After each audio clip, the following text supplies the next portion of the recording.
Bon, ben voilà, c'est ce soir, hein, enfin cet après-midi, oui. le grand rendez-vous avec une belle prestation très attendue des Bleus, si possible. C'est le jour J, vous l'avez dit, pour les Bleus. Le match est à 16h cet après-midi. France-Danemark. Alors, je vous apprends rien, Laurent, ils sont déjà qualifiés pour les huitièmes de finale, donc tout va bien, on se rassure. L'enjeu, c'est quoi? C'est la première place du groupe C. Alors, on va découvrir quelques images des Bleus qui sont arrivés du côté de Moscou. C'était hier. Voilà, ils sont arrivés en bus, pour une fois pas par avion, hein, parce que leur camp d'Istra, il est à 70 km à peu près de la capitale russe. Et à peine arrivés, on voit ici Hugo Lloris, ils ont donc découvert le stade Loujniki. Ils se sont entraînés dans la foulée. Alors, a priori, on le disait hier, il y aura 6 changements. Mandanda dans les buts, Kimpembe, Sidibé en défense, Lemar Nzonzi au milieu et Dembélé en attaque. Voici maintenant des images de l'adversaire, forcément. Le Danemark. Je vous donne une stat pour le Danemark. Le Danemark et la France se sont affrontés à 5 reprises dans des tournois, on va dire, majeurs. La France a gagné 3 fois, Laurent. Et vous savez quoi? Les 3 fois où la France a gagné, elle a été au bout du tournoi. Euro 84, Euro 2000, France 98. Donc cet après-midi, moi j'aime bien celle-là aussi. Oui, on va surveiller ça à 16h cet après-midi, on va surveiller ça quand même. Après l'entraînement, ils sont tous rentrés à l'hôtel, tous, sauf un, Raphaël Varane, qui sera vraisemblablement le capitaine de l'équipe de France cet après-midi. Eh bien Varane, il prend évidemment au sérieux cette équipe et il ne veut pas voir plus loin. Allez, on l'écoute. On joue toujours pour gagner. C'est important pour nous. Le Danemark a concédé très peu de buts, je crois, 3 buts sur les 10 derniers matchs, quelque chose comme ça. Donc c'est un adversaire qui est solide, qui n'a pas perdu depuis 2016. Et nous, on va essayer de gagner. Après, pour le reste de la compétition, on verra. Mais il ne faut pas qu'on se prenne trop la tête à faire des calculs sur les possibles adversaires. Ce qu'il faut, c'est que nous, on continue à progresser. On a été crescendo sur les 2 premiers matchs. On va essayer de continuer comme ça et de monter en puissance tout au long de la compétition. Et oui, monter en puissance, le ton se durcit effectivement. Et on connaît déjà les 2 premiers qualifiés pour les huitièmes de finale. Ça s'est joué hier soir. Hein. Donc on sait que désormais l'Espagne rencontrera la Russie et l'Uruguay rencontrera le Portugal. Ce sera le week-end prochain. Mais que ce fut dur pour l'Espagne et pour le Portugal, 2 grandes nations de football.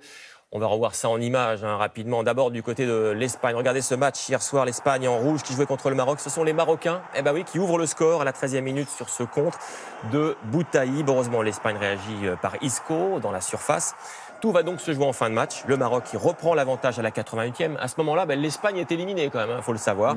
Et dans les arrêts de jeu, elle va se qualifier l'Espagne grâce à Aspas de partout. Mais que ce fut dur, je l'ai dit. Soirée difficile également, Laurent, pour le Portugal contre l'Iran. Le champion d'Europe qui ouvre le score juste avant la mi-temps par Quaresma. Superbe frappe, la voici. Et les Portugais qui seront rejoints in extremis par l'Iran sur ce pénalty de Hamza Rifard. Score final 1-1, égalisation sans conséquence, le Portugal qualifié.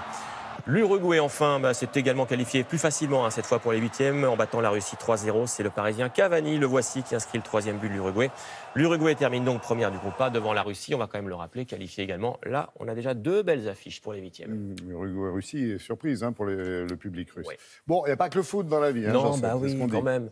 Il y a aussi du tennis, il y a des sports extrêmes, parce qu'on aime tous les sports, nous, dans Télématin, surtout quand les Français, ils brillent un peu quand même. Donc, on va regarder par exemple Kristina Mladenovic. Regardez ça, c'est du tennis.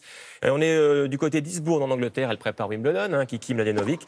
Eh bien, elle a passé le premier tour donc à Easton contre la Britannique Watson. La victoire en 3-7, 6-7, 7-5, 6-3. On va essayer de la suivre cette semaine. Des images maintenant du championnat du monde de voltige aérienne. On vous en montre régulièrement dans Télématin. La dernière manche avait lieu à Budapest sur le Danube. Et cet avion, là, il est piloté par un Français. Il s'appelle Mika Brajo et il a terminé sur le podium de cette épreuve. C'est une première pour lui. Et visiblement, vous allez voir, malgré les jets encaissés bien à bord, il était content. Et tous ses proches au sol, ils étaient contents aussi. On les comprend. Voilà, il va pouvoir atterrir, voilà, ça c'est sympa. Des images à présent d'un trail hors norme dans un décor magnifique. Nous sommes à Collioure pour le swim run de la Côte Vermeille. Au départ, voilà, il est à peu près 6h30 du matin. Ils sont 200 à se jeter à l'eau. Elle est fraîche, j'imagine qu'à cette heure-là, elle est fraîche. 63 km parcourus au total entre la natation, bien sûr, puis la course à pied. Regardez ces décors, c'est joli quand même ça. Les meilleurs ont parcouru quand même la distance en 8h38 minutes. Il faut le faire. Les voici à l'arrivée. Bravo à eux. Enfin, un petit coup de chapeau aux sauveteurs en mer qui vont vous surveiller tout l'été, nous surveiller tout l'été sur les plages. Ils étaient à la fête sur la Seine à Paris avec près de 200 bénévoles de l'association qui ont pris le départ d'un stand-up en paddle.